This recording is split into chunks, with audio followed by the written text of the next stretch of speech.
The first time I heard jazz chords, I was completely blown away. I'd never heard anything that beautiful before. I really wanted to understand how it worked, but honestly, I was pretty confused at first. In this video, I'm going to show you a simple approach to jazz chords called shell chords. Shell chords are an easy way to play jazz harmony without too many notes. They focus on the most important parts of the chord. Even though jazz chords usually have 4 notes, shell chords only use 3, the root, the third and the fifth. These notes tell us almost everything we need to know about the chord. And the nice thing is, they still sound great. Shell chords are simple, easy to move around and perfect for beginners. Later on you can use them as a starting point to build more advanced chords. So let's get started and see how to use them. Jazz chords can sometimes feel like they come from a totally different universe than cowboy chords, but they really don't. They follow the same basic rules. They're still minor and major. So let's start at the beginning.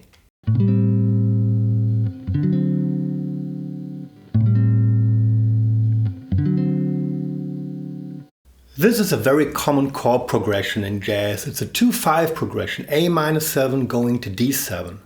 And this is how to play it. For the A-7, I start with my middle finger on the E string 5th fret, my ring finger goes on the D string 5th fret, and my pinky is on the G string, also the 5th fret. You can definitely use different fingerings if you like, but make sure you mute the A string as well as the B string and the high E string. This is really important if you want to strum the chord cleanly.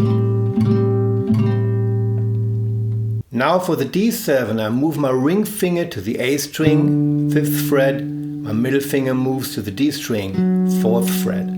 Like I said before, you can use whatever fingering feels comfortable, but I recommend this one. It really works well because there's very little movement and it makes it easy to mute the open strings. Beautiful, isn't it? Now let's add a little extra to make it sound even jazzier. We're going to turn this into a 2-5 run progression. What we need next is G major 7. Here's how to play it.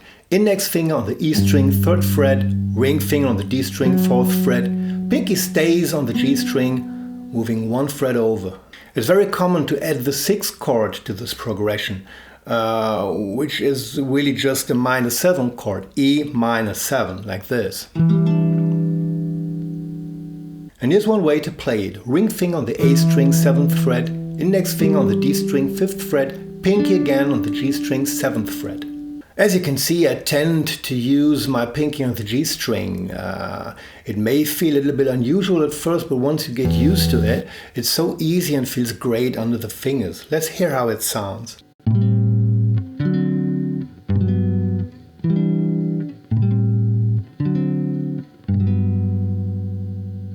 The 2 basic cowboy chords, the ones everyone starts with, are A major and E major, or sometimes A minor and E minor. No matter if you play the minor or major, the key thing with the E is that we play the root on the E string. With the A chord shape, the root is on the A string. This is exactly why we can move these chords up and down the neck. I'm pretty sure you know bar chords, right?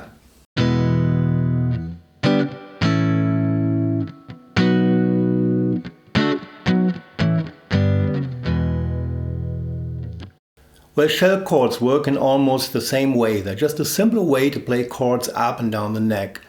From these shapes we get 2 main chord families, the E-type and the A-type.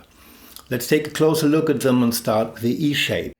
Want to make sense of the fretboard without drowning in theory? Join my newsletter at markusbuck.de and get a free PDF with clear, actionable scale diagrams, major scales, pentatonics, blues scales and more.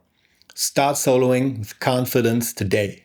This is minor 7, this is dominant 7, and this is major 7. The root is on the E string, the minor 7th and major 7th on the D string, and the minor 3rd and major 3rd on the G string.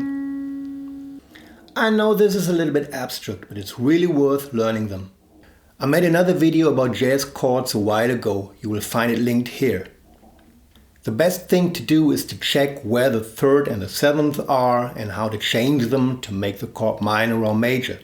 Just memorize them the same way you memorize the cowboy chords, and sooner or later you'll get pretty used to them. Same thing with the A-type chords. This is minor 7, dominant 7, and finally major 7. Let's play another 2-5-1, now starting on the A string.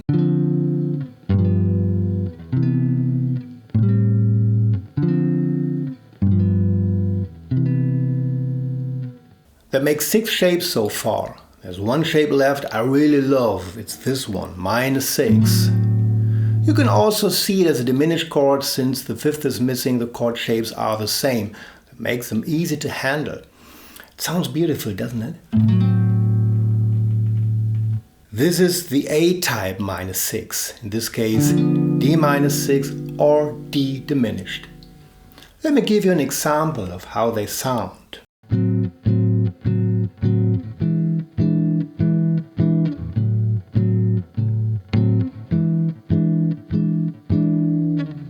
Now the other one.